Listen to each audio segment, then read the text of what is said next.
de la iglesia. Les damos la bienvenida a todos ustedes, a los que se comunican con nosotros a través del internet. Y tenemos unos hermanos de Argentina que siempre nos ven y me pidieron que los saludaras. Así que también un saludo a Laura y a Diego, mamá y el hijo de allá de Argentina. Así que Dios los bendiga. Pues comenzamos la clase en el nombre del Padre, del Hijo y del Espíritu Santo. Amén. Abrimos el libro de Esdras en el 3er capítulo, pero antes pedimos la asistencia del Espíritu Santo. Espíritu Santo, ilumina nuestro entendimiento para que al leer o estudiar la Sagrada Escritura sintamos la presencia de Dios Padre que se manifiesta a través de tu palabra. Abre nuestro corazón para darnos cuenta del querer de Dios y la manera de hacerlo realidad en nuestras acciones de cada día. Intrúyenos en tus sendas para que, teniendo en cuenta tu palabra, seamos signo de tu presencia en el mundo. Amén. Pues entramos en este capítulo 3 de Esdras. El capítulo 3 de Esdras trata sobre la reedificación del templo de Jerusalén. Vimos la semana anterior cómo el primer grupo regresa a Jerusalén después de la cautividad babilonia. Se recuerdan que dijimos que estaba formado por unas 50,000 y tantas personas. ¿Se acuerdan que dimos la relación? Vinieron 40 y pico mil personas de la tribu ¿de quién? De Judá. ¿Y de quién más? De Benjamín. ¿Y de quién más? Y de Leví.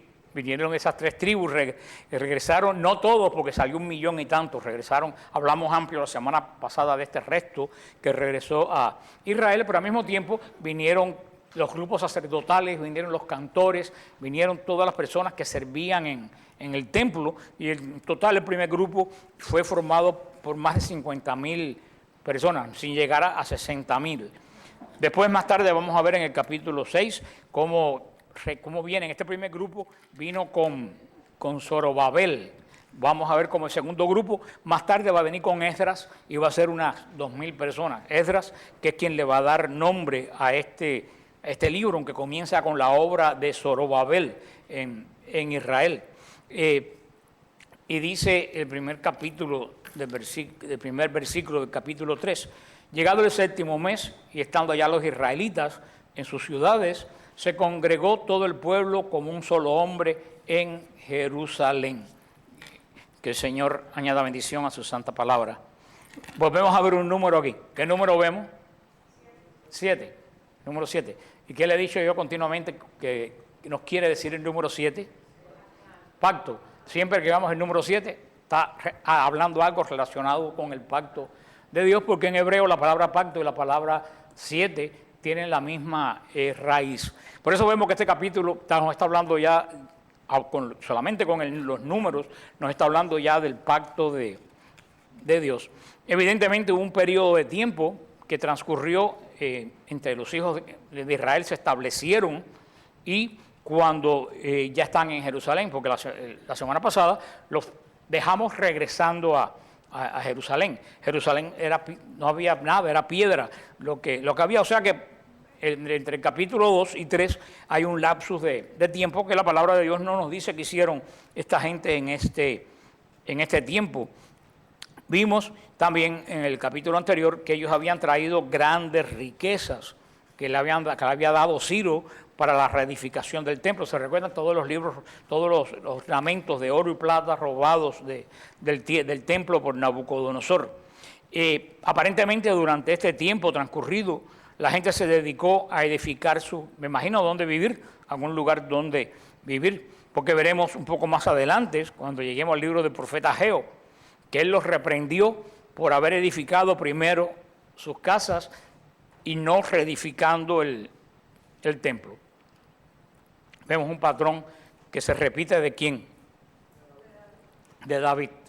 David se hizo su casa, después que se hizo su casa se acordó del templo. Y se recuerdan que por eso cuando David dijo, voy a edificar una casa para el arca, que le dijo el Señor, yo no quiero que tú me hagas casa, si yo quiero casa yo te lo hubiera pedido. Tú no me vas a edificar la casa, va a ser tu hijo que me la va a hacer. O sea que es primero, como mucha gente hoy en día por ahí piensan, mucha gente que dirige en iglesias, piensan primero en su casa y después en la de Dios. A mí nunca se me olvida, y esto fue en Río Piedra, No, en Canadá. Claro que Río Piedra, Puerto Rico, no hay otro. Río Piedra, en Puerto Rico. Yo fui a dar un retiro allí y yo pasé por un local que era una antigua tienda. Esas tiendas que tienen los escaparates de cristal y que quiebran. Y cuando tú entras, tú miras porque los escaparates de cristal están vacíos, ¿no? Y yo mira para adentro, habían puesto una iglesia ahí, eran unos bancos de madera, estos de aquí son del Vaticano, al lado de aquellos bancos. Unos bancos, un ambón que es de lujo, una cosa, un palo con una cosa ahí, con unos trapos, local totalmente abandonado. Una iglesia de yo no sé qué. Y al frente un Mercedes plateado que investigué que valía $60,000 y que era del pastor. Y esto me recuerda precisamente esto, Mercedes de $60,000, sabe Dios la casa cómo sería, y el templo en un cuartucho. También una vez yo me acuerdo, también yo estaba en Guatemala cuando yo viajaba por la compañía que yo trabajaba, y estaba en el Camino Real, un buen hotel de Guatemala, porque me lo pagaba la compañía, y estaba en la sauna un día y oí unos señores que estaban al lado mío, estaban hablando no me acuerdo de qué libro de la Biblia estaban hablando. Yo me puse a hablar con ellos y me dijeron que eran pastores de una iglesia. Los dos que me invitaban a ir a su iglesia me dieron su dirección y yo la tomé. Y después yo hablando con el muchacho, el otro vendedor que era el que me llevaba por todo Guatemala, porque yo no manejo en esos países, yo le pregunté, ¿cuánto vale la membresía del gimnasio del Camino Real? Me dijo, ¡buf! Casi nadie tiene acceso. Eso fue en los años 90 y pico. Me dijo, por lo menos vale $1,000 al mes, que aquí no es mucho, pero en Guatemala es muchísimo. Y yo dije, qué bien, le di la dirección, dije, llévame a esta iglesia. Y cuando llegué, era una caseta que se estaba cayendo de vieja. O sea que vemos precisamente lo que dice así. ¿Se recuerdan lo que yo le conté la semana pasada, que mi hermana le contestó, que yo le he hecho ese cuento muchas veces, a un protestante que le decía, al hablar de las riquezas de la iglesia? Y mi hermana le dijo, las riquezas de mi iglesia se ven porque están en el altar, pero las tuyas no se ven porque están en la cuenta de banco del pastor. Y es exactamente esta gente, ¿qué fue lo primero que se hicieron? Su casa. Mi comodidad, después vamos a ver qué pasa con él. Y el mundo no ha cambiado, siempre se lo he dicho, que el hombre sigue siendo exactamente el mismo. Por eso, años después, el profeta Ageo los va a reprender tremendamente por esta acción. Entonces, sigue diciendo el libro de Josué, hijo de Josadac, con sus hermanos, los sacerdotes, y Zorobabel, hijo de Seatiel, con sus hermanos, se pusieron a reconstruir el altar de Dios de Israel para ofrecer en él holocaustos, como está escrito en la ley de Moisés, hombre de Dios. Erigieron el altar en sus emplazamientos, a pesar del temor que les infundían los pueblos de la tierra, y ofrecieron en él holocaustos a Yahvé, holocaustos de la mañana y de la tarde. Celebraron la fiesta de las tiendas, según está escrito en el número del holocausto cotidiano, establecido según el rito de cada día. Después ofrecieron el holocausto perpetuo, los de los sábados, novilunios y todas las solemnidades consagradas al Señor, además de lo que cada uno quería ofrecer voluntariamente al Señor. Desde el día 1 del 7º mes comenzaron a ofrecer holocaustos al Señor, aunque no se habían echado todavía los cimientos del santuario del Señor. O sea, para nosotros el detalle mayor de interés es que ellos, lo primero que hicieron fue, ¿qué cosa? Después que se hicieron su casa. Vamos a dejar ese dato, se lo dejamos al profeta Ageo que se entienda con ellos. Pero ¿qué fue lo primero que hicieron? Edificar el altar, inclusive antes del templo. Y eso llama la atención porque según nuestra forma de racionar hoy en día, ¿qué es lo primero que hubiéramos hecho nosotros? El templo, ¿no?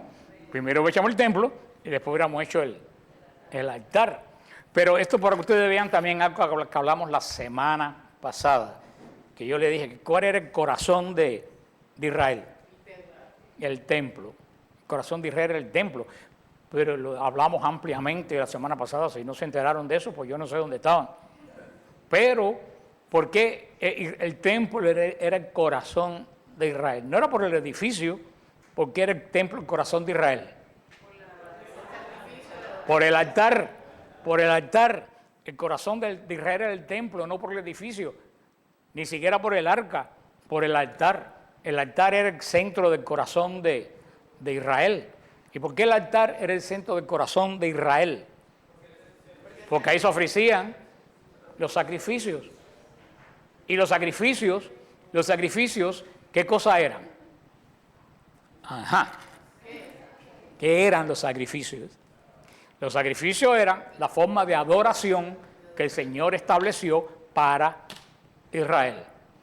Le hemos dicho montones de veces, pero como el Señor me ha dicho a mí que repetir las cosas un millón de veces, porque si tú lo dices una vez, después ya como nadie vuelve a estudiar esto hasta que yo lo vuelvo a repetir, pues no se recuerdan. Y por eso que hay veces que digo, Señor, yo me repetiré, pero me di cuenta que tengo que repetirme. Era como cuando yo daba catecismo, que todo era repeticiones y repeticiones. Y nunca se me ha olvidado a mí nada de lo que yo repetí en el catecismo. Sin embargo, hoy en día, como dice Lucía, bien dicho, ¿qué son los comerciales? Repeticiones que a la gente se le mete en la cabeza. Así que si lo usan para lo malo, usémoslos para lo bueno. Porque el altar era el corazón de Israel. Ya yo lo dije. ¿Por qué? Por los sacrificios. Vamos a volverlo a repetir para que no se nos olvide. Estoy yo como termina Pedro, mi maestro de catecismo. El altar era el corazón de Israel por los sacrificios. ¿Y por qué el sacrificio era tan importante? Porque el Señor no dio otra forma de adoración que no fuera sacrificial. Punto. Yo le he dicho un axioma que se lo he repetido montones de veces a ustedes, que dice, Lucía, dilo en voz alta, Lucía, te voy a dar ese privilegio. Sin sacrificio no hay adoración. Sin sacrificio no hay adoración. ¿Vamos a repetirlo? Sin sacrificio no hay adoración. Grábense esto en la cabeza. Eso es un axioma. No se pongan a olvidar de eso. Sin sacrificio no hay adoración. Y me tengo que remontar al Génesis, a lo mismo que hemos hablado, aunque más nunca terminemos el libro de Esdras. Pero ¿se acuerdan que hablamos ampliamente cuando el Señor llamó a Moisés en la zarza del Horeb? ¿Qué le dijo el Señor a Moisés? Ve y dile a Faraón que deje salir a mi pueblo al desierto a adorar. Mucha gente se le olvida esa parte, piensan que Israel salió del desierto para ir a la tierra prometida. No, las palabras, búsquenlo en el libro de Éxodo 11 y 12. Las palabras del Señor a Moisés fue, ve y dile a Faraón que libere a mi pueblo y que lo deje venir al desierto. ¿A qué? A adorar. Y me sigo repitiendo, entre todos los pueblos de la tierra, en ese momento, el único que adoraba a Dios vivo era Israel.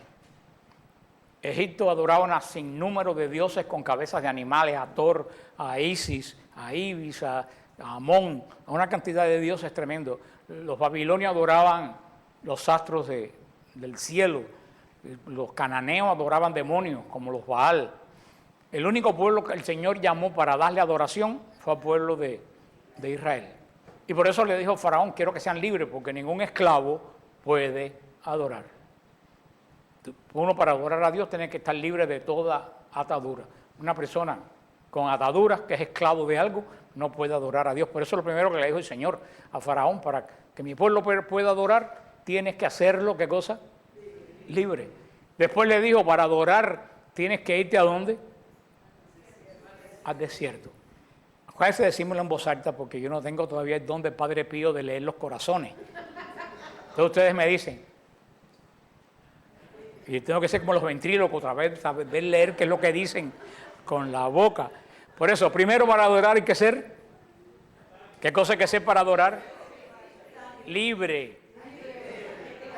Primero, para adorar hay que ser libre. Para adorar hay que ser libre. Y después hay que salir al desierto. ¿Qué cosa quiere decir salir al desierto?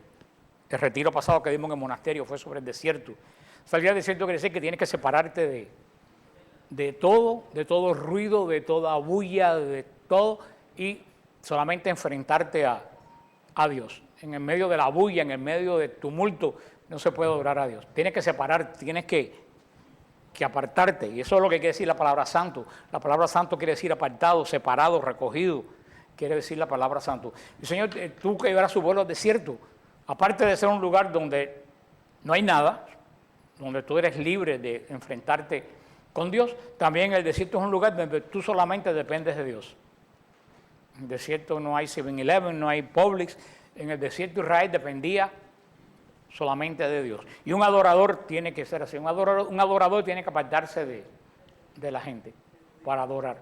Y después tiene que depender totalmente de Dios para ser un buen adorador. Desde el principio el Señor llamó a un pueblo específico para adorar. ¿A qué pueblo? Israel. El pueblo de Israel lo llamó a adorar desde el principio. Esa va a ser la función, trabajar para el Señor. Anteriormente Israel trabajaba para Faraón.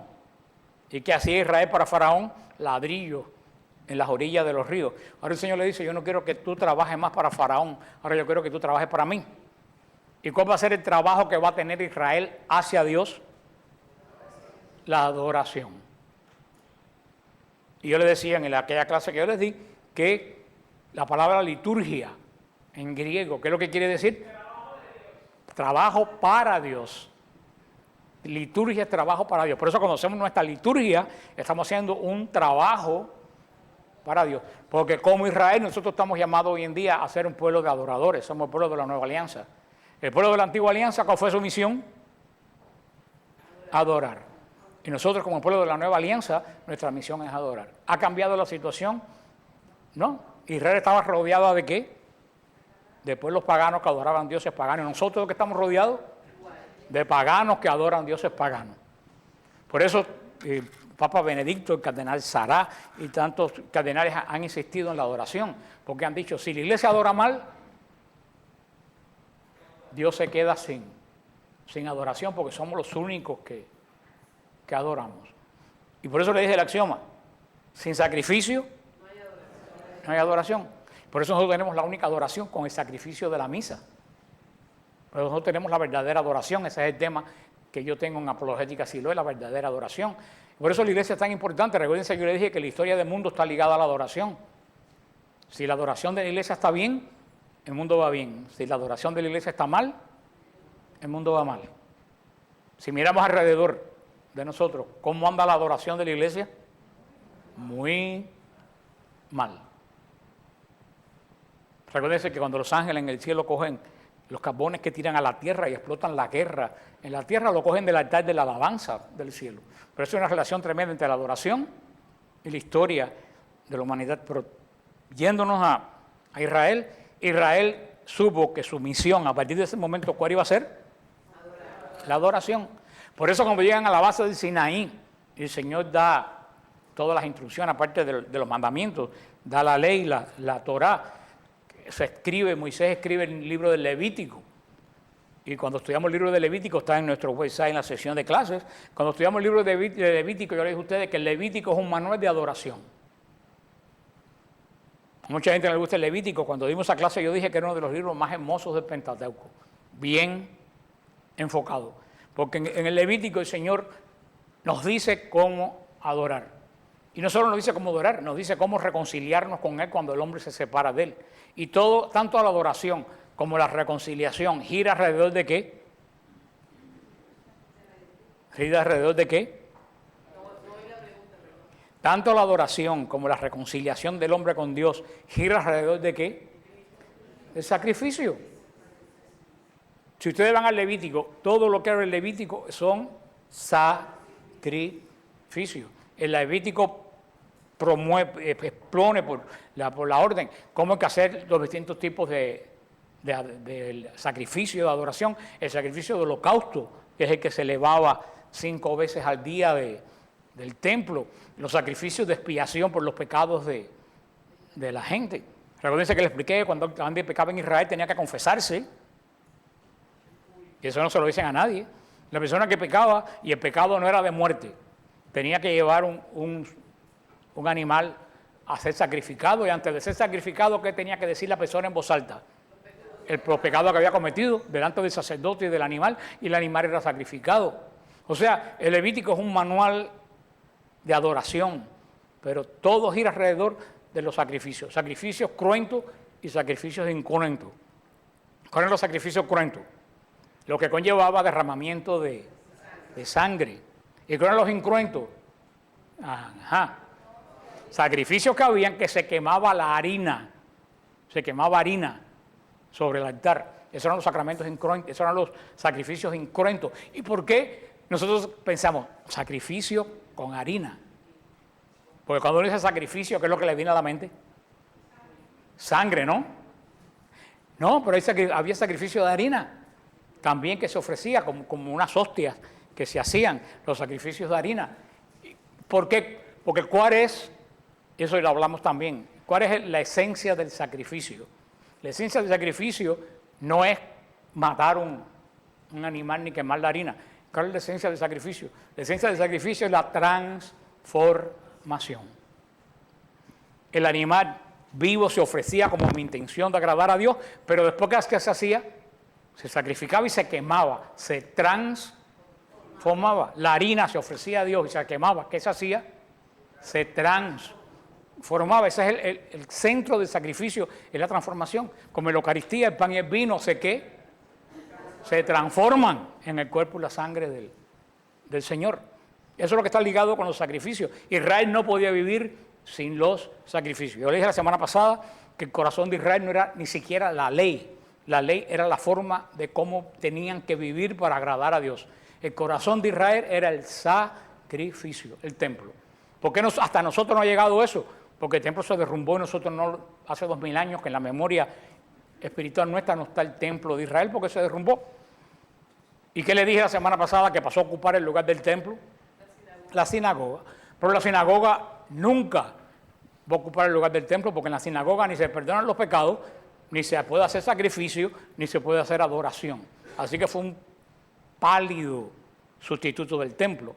Es como era nosotros aquí. Nunca se me olvida cuando Patricia vino, la que hoy en día es esposa de mi sobrino y tienen cuatro muchachos ya.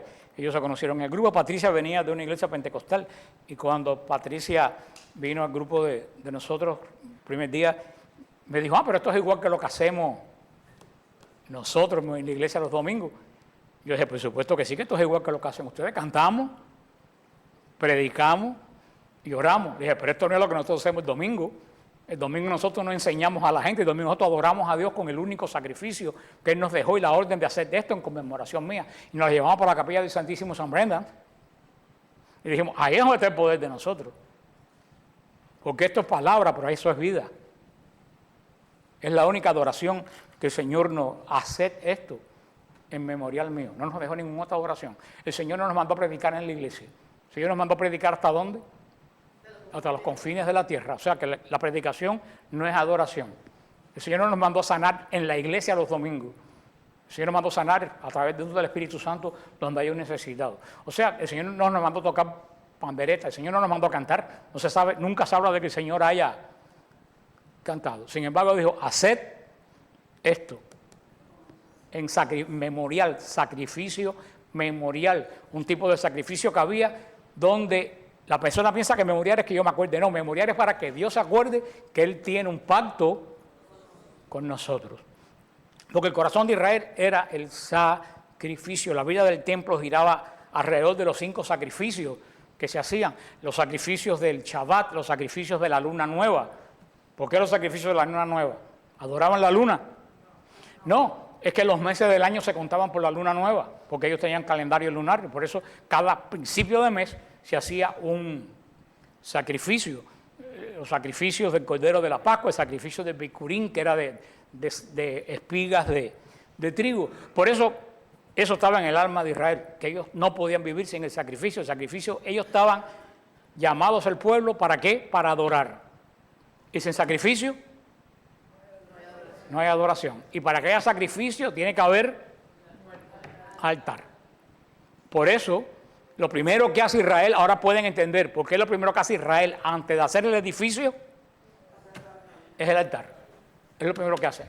Porque puede estar el edificio andando sin altar y no sirve para nada. Sin embargo, la misión de ellos no era orar. Tenían que orar, pero no era orar. La misión de ellos era adorar. Por eso que no podemos entender la clase de, y yo se lo he dicho, la clase de muerte espiritual que fue para Israel cuando los romanos destruyeron el templo en el año 70. Nosotros no tenemos ni idea. Cuando los romanos destruyeron el templo, Israel se quedó sin perdón de los pecados, se quedó sin trabajo, porque ¿cuál era el trabajo de ellos? Era adorar, y ya no había altar donde adorar. Claro, ¿por qué Israel se quedó sin trabajo?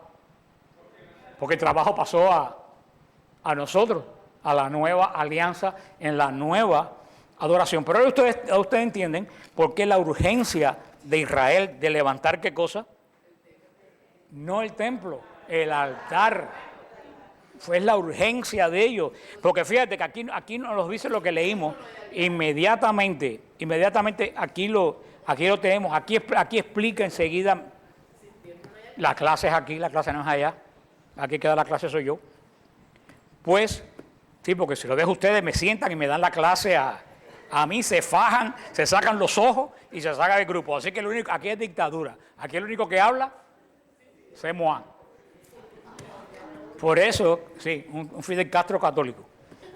Pues, por eso que aquí inmediatamente te describe todos los sacrificios. Fíjate que aquí te hace una lista completa de los sacrificios que Israel hacía todos los días. Comenzó la adoración, porque ellos estaban llamados a adorar.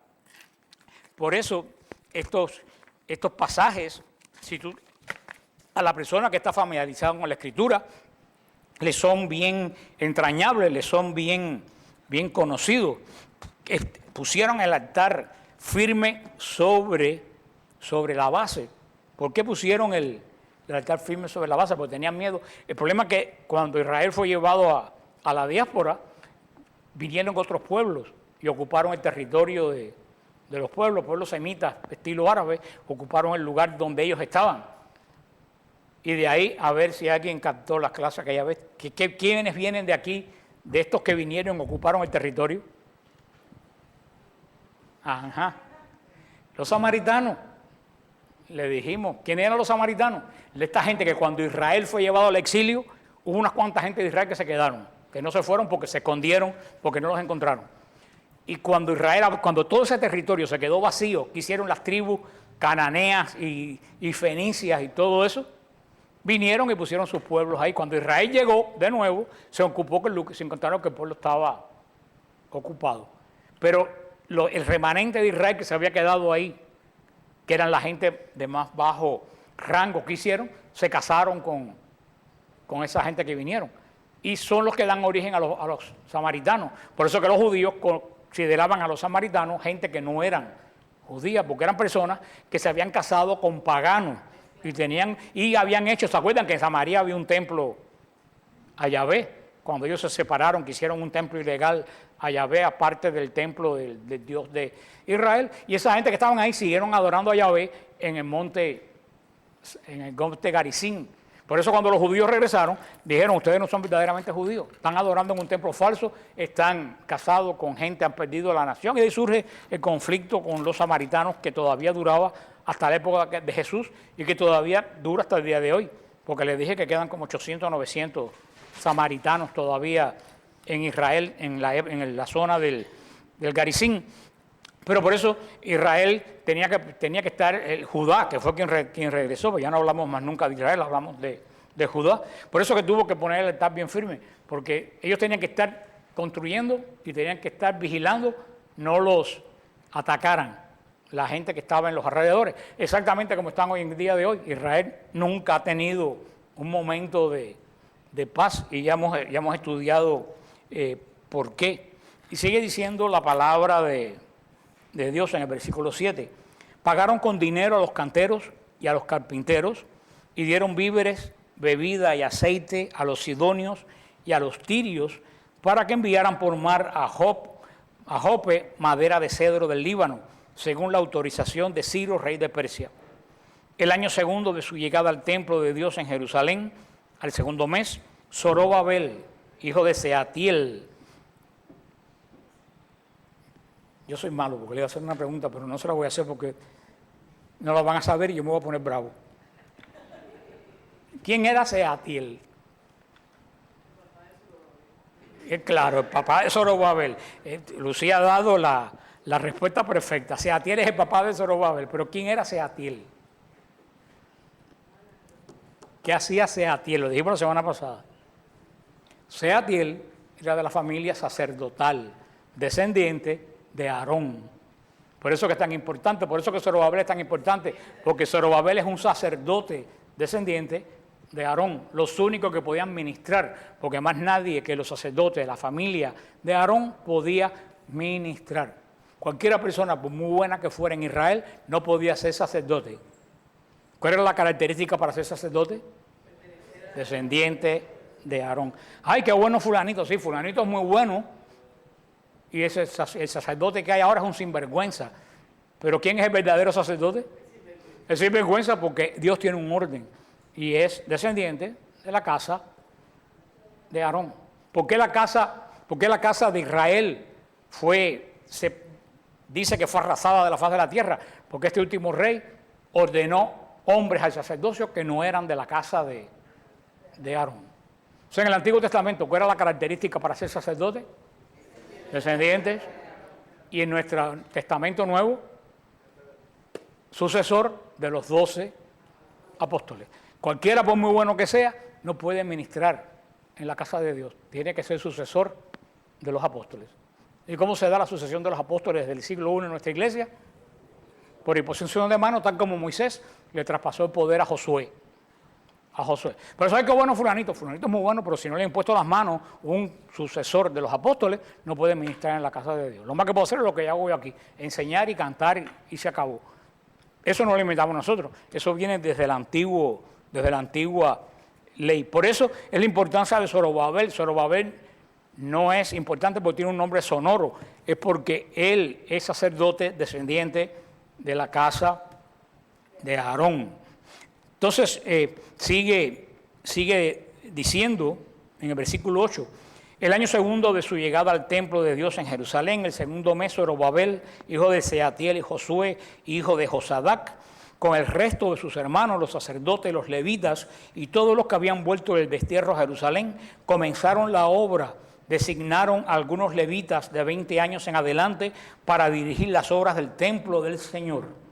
Josué, sus hijos y sus hermanos, Cadmiel y sus hijos, los hijos de Jodavías, se pusieron como un solo hombre a dirigir a los que trabajaban en la obra del templo de Dios. Esto es muy importante, este dato. Los levitas no eran sacerdotes, los levitas eran como los diáconos de la iglesia hoy en día. Ayudaban en la obra del sacrificio, pero no ofrecían sacrificio. ¿Quiénes eran los únicos que ofrecían sacrificio? Sacerdotes. ¿Y qué edad tenían los levitas aquí? Por eso sabemos que no eran sacerdotes. ¿Qué edad dice aquí que tenían los levitas? 20 años. Parece un tema, pero esto es muy importante por otro dato que les voy a dar ahora. ¿Usted sabe a qué edad comenzaba a ministrar los sacerdotes? A los 12 años, ¿no? Los sacerdotes comenzaban a ministrar a los 30 años. ¿Y tú sabes qué es lo primero que hacían al sacerdote para iniciarlo, ya que podía, porque no había ordenación, porque ya venía? ¿Cuál era el orden de los sacerdotes en esa época? La casa de Aarón. ¿Qué es lo que hacían para la iniciación de que ya podía ser sacerdote? Lo sumergían en agua.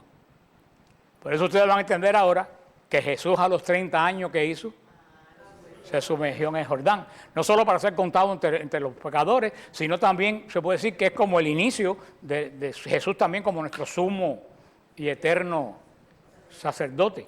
Entonces, o sea que, fíjate que todo en la Sagrada Escritura está totalmente unido una cosa con la otra. Y sigue diciendo la palabra de Dios en el versículo 9.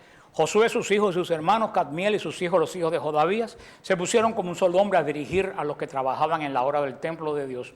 Cuando los albañiles echaron los cimientos del santuario de Yahvé, estaban presentes los sacerdotes revestidos de lino fino, con trompetas, y los levitas, hijos de Asaf, con címbalos para alabar al Señor, según las prescripciones de David, rey de Israel.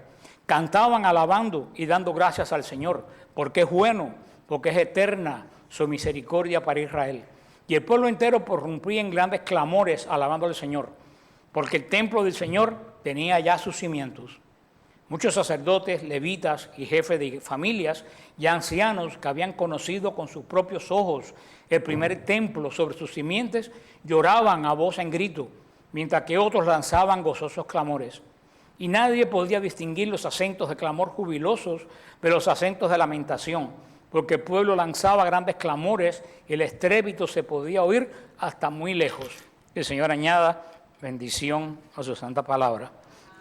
Este altar que ponen firme y los cimientos del templo firme para ofrecer los holocaustos, nos hablan de la cruz de Cristo, que es nuestro altar, es la cruz de Cristo, puesta firme sobre el monte Calvario. Fíjate que ambos templos están cimentados ¿sobre qué? Sobre la roca firme.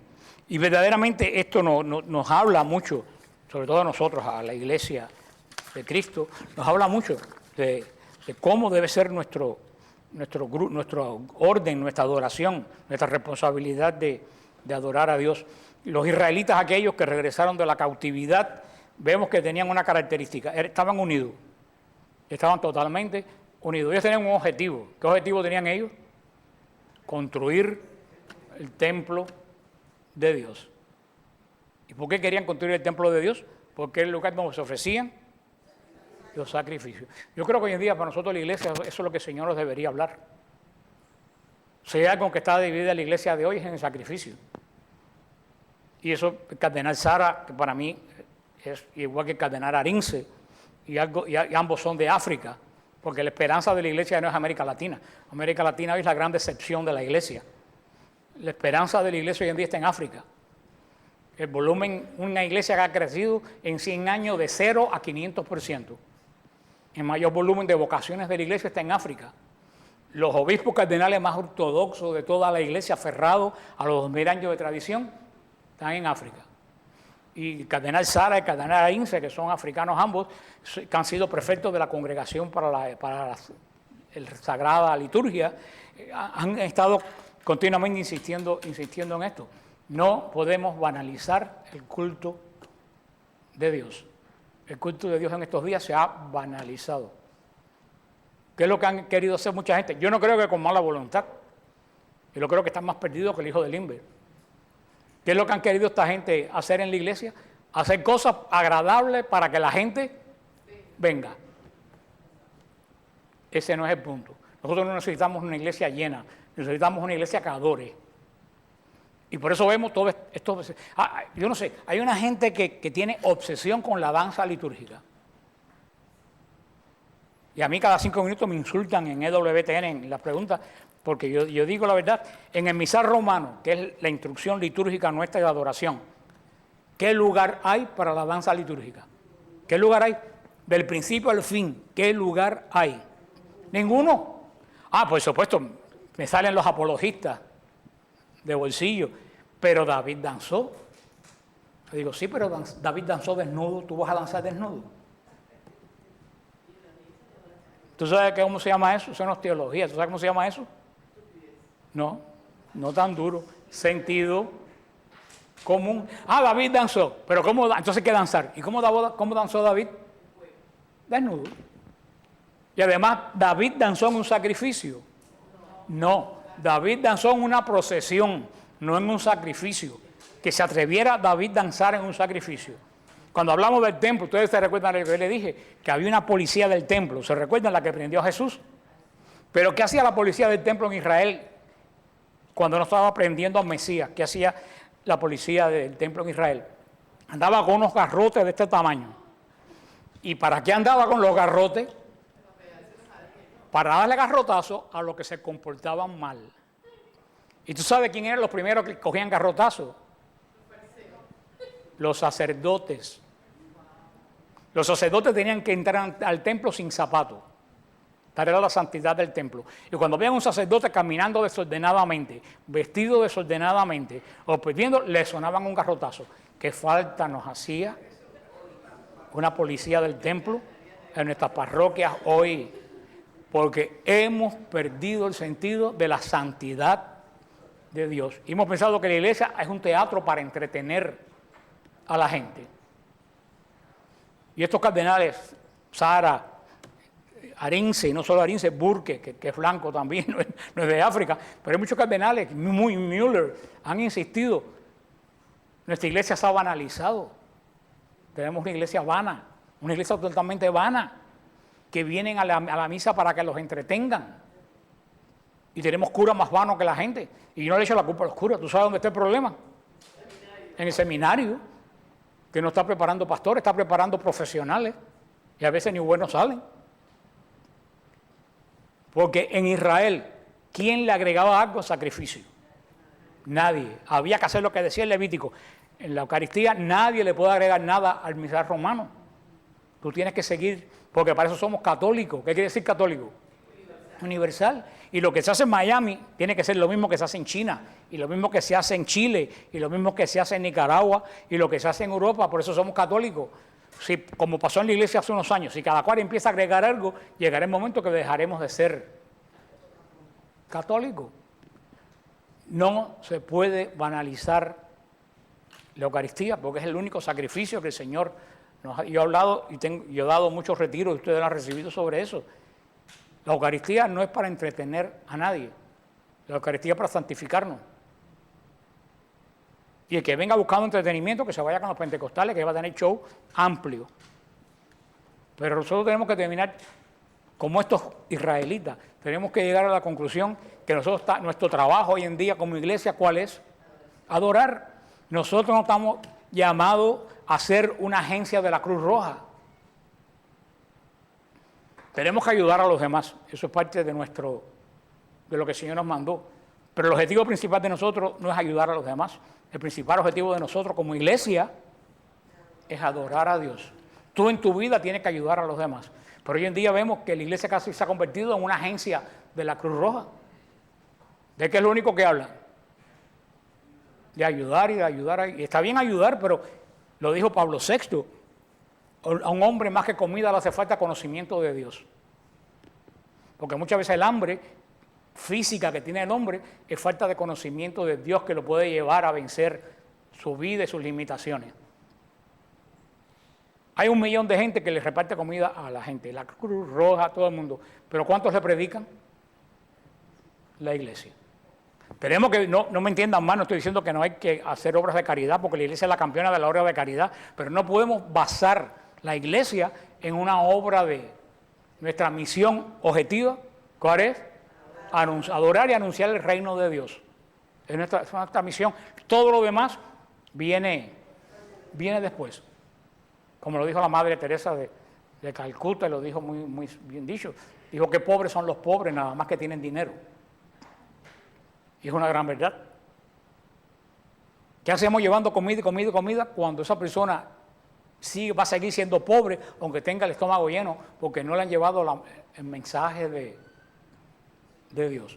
Por eso la iglesia, tenemos que orar por la iglesia porque está pasando un momento muy difícil. Hemos puesto nuestras atenciones en montones de cosas que no es la atención principal. Por eso, donde quiera que voy, yo le digo, un ministerio para que sea exitoso, lo primero que tiene que hacer es adorar. Si no adora, por muchos planes que haga, va a ser como dice Pablo, como una campana que suena o como un platillo que aturde. Cuando algunas de nuestras parroquias han empezado otra vez a ser parroquias católicas, cuando han puesto la adoración del Santísimo la semana entera. Hubo una etapa como de 30 años que la iglesia ni siquiera tuvo adoración del Santísimo. Se dejó totalmente fuera porque no estaba de moda. ¿Y qué pasó con la iglesia? Se hundió, porque nuestra misión principal es adorar, y todo lo demás, el atender a los pobres, todo lo demás, ¿nace de qué cosa? De la adoración. Y eso lo entendió Israel tremendamente. Y aquí, y ya terminando, aquí en este capítulo siempre nos dice los dos tipos de gente, de cristianos que hay y creyentes que hay en el mundo antes y ahora, porque les sigo diciendo que han cambiado la ropa y la tecnología, pero el hombre sigue siendo. Había 2 tipos de gente. Unos que alababan a Dios porque el templo se estaba construyendo, y otros que se lamentaban por el templo que se derrumbó. Siguen habiendo esos 2 tipos de de creyente en todos los grupos. Está el que alaba a Dios y está el que siempre está buscando algo con que encogerse el corazón. Hay gente que siempre está diciendo a los tiempos de antes todos eran mejores. Yo digo, bueno, si el tiempo de ahora es malo es porque nosotros lo hemos hecho malo. Porque los tiempos por sí solos no se hacen. Tenemos que ser personas que quitemos de nuestra vida la lamentación, como esta gente. Los que construyeron el templo fueron los que gritaron de júbilo, no los que estaban lamentándose por lo que ya no tenían. Yo siempre digo que el cristiano tiene vocación de presente. La vocación de nosotros no es ni de pasado ni de futuro. ¿Por qué? El pasado ya pasó y el futuro no ha llegado. ¿Qué es lo único que tú tienes en la mano? El presente. Esa es nuestra vocación. Olvídate de lo que pasó y olvídate de lo que puede venir. Trabaja hoy, que es lo que tú tienes en la mano. Hay gente que por lamentar el pasado nunca camina. Y hay gente que por tratar de preparar el futuro tampoco avanza. En toda la vida, tal es así que ¿en qué vive Dios? En un eterno presente. ¿Y los ángeles en qué viven? Y los santos, los que entran a la gloria de Dios, ¿en qué viven? En un presente. Dios no tiene pasado ni futuro porque Dios todo existe ya. Yo le decía a una persona eso, y ella me decía, ahora entiendo por qué Satanás no tiene perdón. Digo, ya tú vas caminando bien. ¿Por qué Satanás no tiene perdón? Porque él vive en un presente, ellos no tienen futuro. ¿Y por qué nosotros cuando nos morimos no podemos arrepentirnos? Porque ya no tenemos futuro. En la eternidad, un presente, tal como te encuentra la muerte, así te queda. Entras en el presente de Dios. Los ángeles escogieron una vez porque ellos no tienen futuro para enmendar lo mal que escogieron. Ellos viven en un eterno, y al tener un eterno presente, no se pueden arrepentir. Tienen que quedarse tal como escogieron en el primer presente.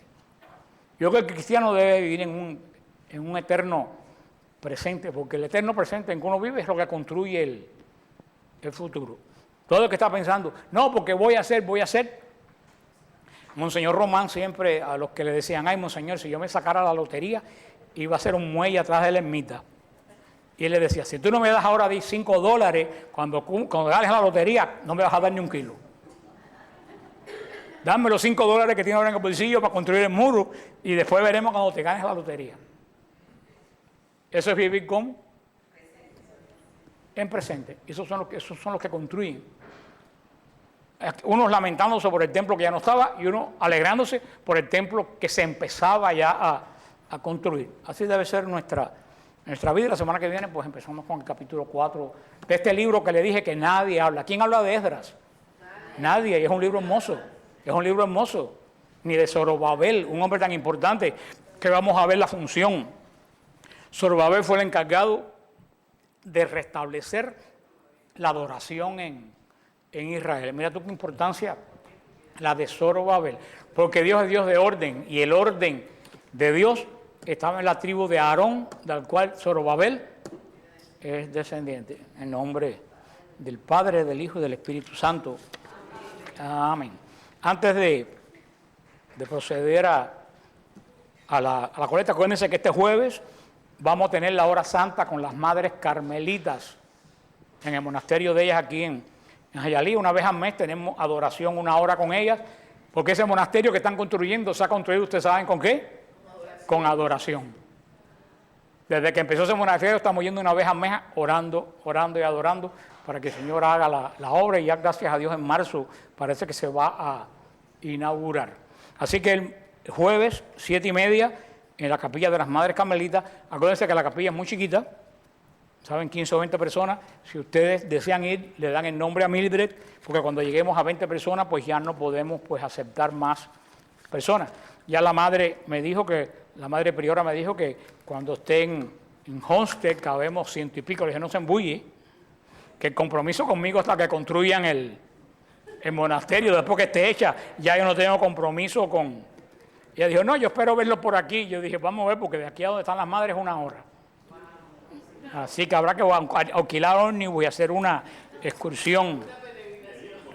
Y dice, oye, el ícono. Y le dije, y espero que el ícono de nosotros regrese. porque el icono era hasta que hicieran el...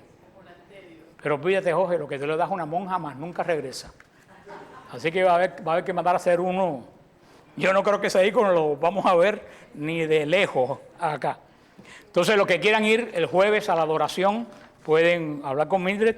Acuérdense, tenemos nuestro retiro en la Abadía Benedictina de San Lío, del 16 de diciembre al 18 de diciembre, retiro de crecimiento espiritual.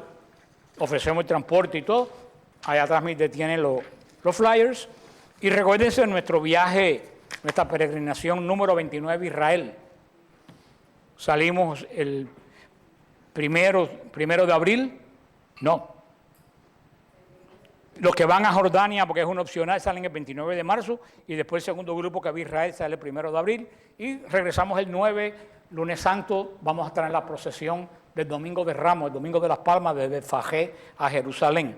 Así que, como siempre, va a ser un viaje espectacular. En este momento vamos a ir a Montenegro, donde Moisés murió viendo la visión de la Tierra Santa. Es en el mes de abril, viaje número 29, en el 18 tendremos el número... No, ya voy a cumplir el número 30. ¿Por qué voy a cumplir el número 30? Anótalo, mire, me tienen que hacer algún regalo el Departamento de Turismo de Israel. ¿Por qué yo cumplo este año el número 30? Porque yo voy en noviembre a hacer a grabar un programa de WTN Israel. Voy a hacer un programa, el gobierno de Israel invitó a WTN a hacer un programa, yo lo voy a hacer. Así que el viaje del año que viene no va a ser el 29, mío va a ser el 30. Así que, y gracias a Dios, nunca he visto ningún problema en la Tierra Santa. Así que los que quieran ir a esta peregrinación número 29, pero mi viaje número 30, pueden ver a Mildred allá atrás. Vamos a